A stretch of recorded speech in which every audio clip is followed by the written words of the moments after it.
So I guess I'm looking for a little bit more clarity on one topic, if I may. I've had the pleasure of spending a lot of time with listening to your recordings and a couple of your events now. This is my third. And I communicate with people that communicate with angels and non-physical beings, and it's become a part of my awareness as well.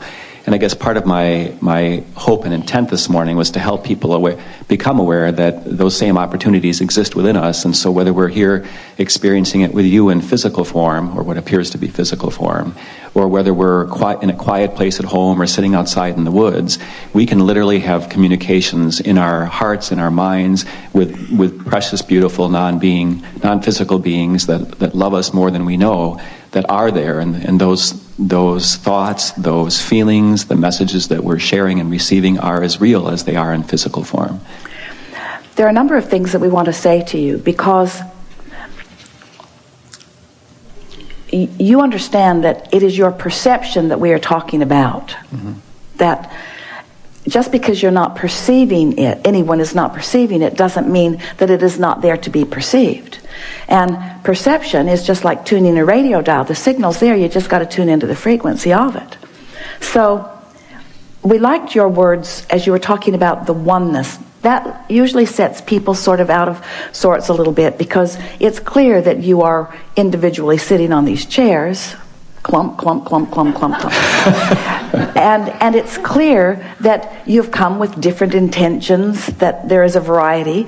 In other words, in this oneness, there is variety that adds to the perpetuation, to the eternalness of the whole, because it's in those different characteristics that new ideas are born.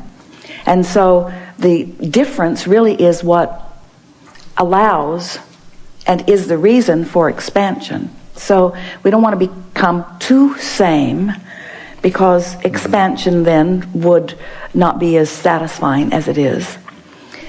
When you are, in your example, out in the woods and enjoying the beauty of what's there, there's something so essential that we want to impart to you, and we think this is the perfect time to do it. Esther has been exploring her relationship not only with us, but with Jerry from his non-physical perspective. And she's having such a real experience with him that from time to time, as she contemplates what the things she's living and the things that we are repeating about what she is living, how they would feel to the world at large who is on a different frequency, who would be saying things to Esther like, you need to just let go, girl, and get a grip. And Esther says to this imaginary friend, who she occasionally hears say that to her, I have no intention of ever doing that, because this is what Abraham's message has always been about. It's always been about helping us to understand our relationship with this whole picture. So the other day she was sitting overlooking her swimming pool in Texas and looking out into the beautiful trees that were on the other side of it, and contemplating some ideas that felt new to her, new and exciting, new and breathtakingly exciting.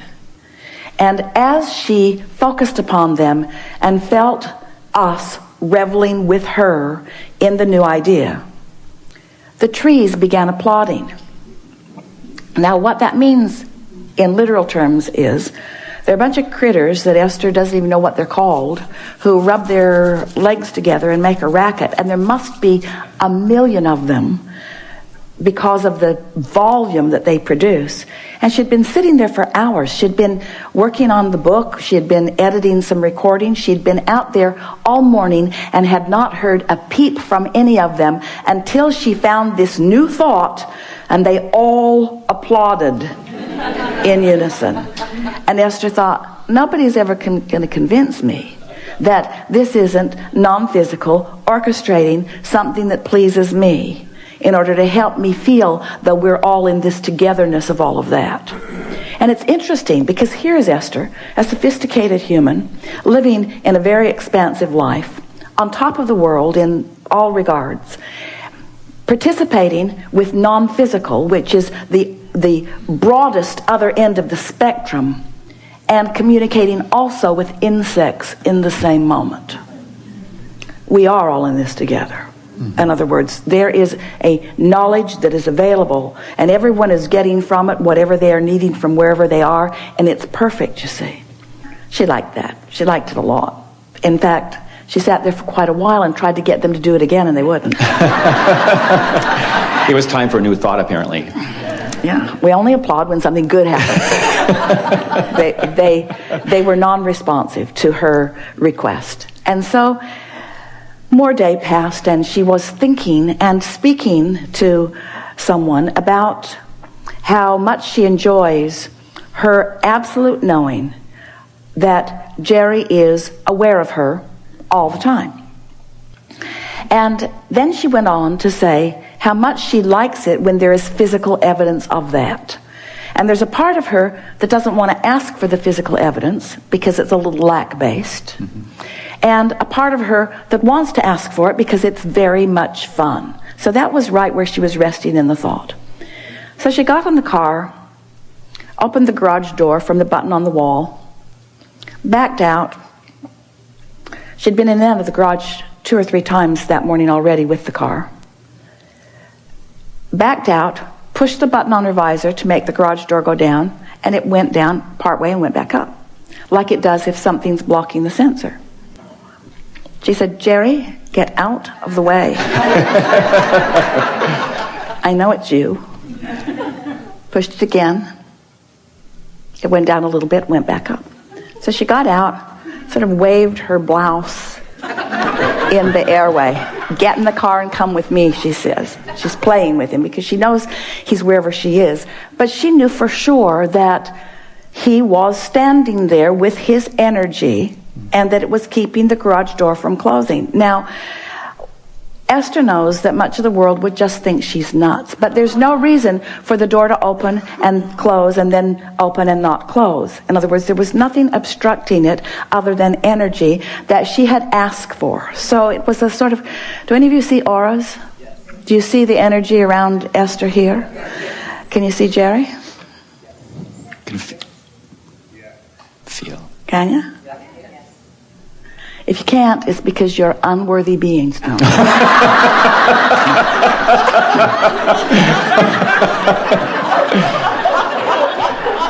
That was Jerry. So you get to decide how you play with this. In other words, the message that we most want our physical friends to hear about this subject. And it is not bigger and not smaller than this simple understanding. We want you to understand the all in this togetherness of it, as you so powerfully presented here as we began. But we want you to understand the continuity that we are all about. You have a certain continuity that you understand as you are born into this physical body and then you leave and someone else comes. In other words, there are these generations that come and you pass your knowledge, your beliefs, your expectation. You provide a basis for the next generation. You leave infrastructures. You leave buildings. In other words, each generation that shows up doesn't have to start all over in figuring out how to get water and food to the masses. In other words, you have that continuity. But there's a continuity that most humans don't know about, overlook, or can't believe. And that is that everyone who has been before is non-physically focused and still focused forward with you here and now. And that what you are interested in right now while you are in your physical bodies, once you make your reemergence into non-physical, your interest will still be keenly there. In other words, that is the continuity that we really want you to understand. And so, if you have interest in someone or something, in some movement, in some music, in some literature, in something, if you have interest in some person who has been in physical form, you have access not to who they were when they were in their physical body, because they have reemerged and left all resistance behind. But you have access to their current interest in the world in which you are living. And while their current interest is often tied to what their interest was then, because the masters who have walked your planet have always found a way to tap into that. And so in many regards, we're living the fullness of who they are while they were in their physical bodies. It's while you're still thinking about them. It's why you are still thinking about them. But you have access not only to what they had concluded at the time of their physical departure, you have access to what they now know as a result. And this is the most important thing.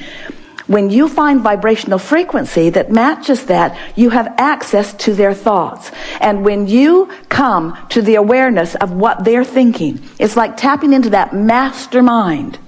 As you have access to that thought that they are thinking, and it ripples through you, to enhance the experience that you are living, that rippling feeling is their awareness, their satisfaction in your co-creation, in assisting them in taking it further still. It isn't that we need you in order for us to think. But when our thoughts, ours and yours, are focused into this physical environment that has this potential of manifesting, this potential of demonstration, actualization, realization, manifestation.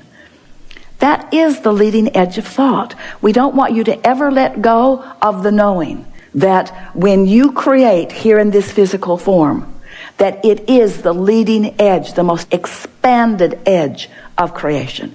And we're all in on it. You're not here alone. We love you so much, but you have not figured out how to scrape dirt together and launch it into orbit for another planet or even a moon. You need us. In other words, we are all in this together, and we need you. And we do not use need in the needy sense. We use it in the sense that we are all in this together. And you're not ever going to be whole until you know that, embrace it, and experience it, and participate in it, you see. And we are always whole because there are enough of you that are allowing this. But why not you? Why not now? Why not more? Why not more feeling your power? It's a nice thing to demonstrate your power, your empowerment, your knowledge, your alignment, your invincibility, your reason for being. It's a nice thing, you see. So, yes to everything you said. Is there something more? Just want to add something to it. What I'm hearing you say is that as we live our life every day, in addition to looking at the, what I'll call small details of what's happening in our life. And we call them big details, essential details, reason to focus details, what life is all about details. Understood. At the same time, though, we can step back and almost observe our lives, and at the same time connect with our non-physical friends, our higher self, and you can, but as soon as you step back and tap in to who we are, you get focused right back into the fullness of who you are, because that's where we want to look. Agreed, and yet it helps us raise our perspective from sometimes being a victim to empowering us to, oh, that's right, I get to choose in this moment. Well, you're right. You got to step back, and you got to feel good in order to, because when you feel a victim, you haven't stepped back, you don't feel good, and you're not part of us. In other words, you can step in to what we know about you, or you can step away from what we know about you. And the way you feel is your indicator of which you've done. Agreed, and thank you. One more thing we want to say, and that is that sometimes, in fact, often, usually mostly, the human vantage point it's changing. In my human form, I'm here to prove something to something greater than me. And we say there isn't anything greater than you. But you can pinch yourself off from your greatness, and then that's when you say that stuff.